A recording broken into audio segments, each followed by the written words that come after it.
К российским новостям. Сегодня в Ингушетию прибыл вице-премьер Александр Жуков. На встрече с президентом Республики Муратом Зязиковым вице-премьер заявил, что руководство России не позволит дестабилизировать ситуацию в Ингушетии. Из федерального бюджета Ингушетии выделено 500 миллионов рублей на реализацию проектов социально-экономического развития. Александр Жуков отметил, что интересы и потребности Ингушетии будут отражены и в бюджетном планировании на 2005 год и последующие годы.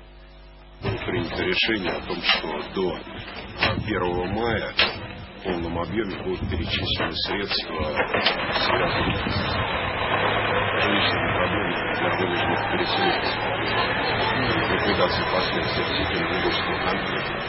116 миллионов рублей будут перечислены до 1 апреля.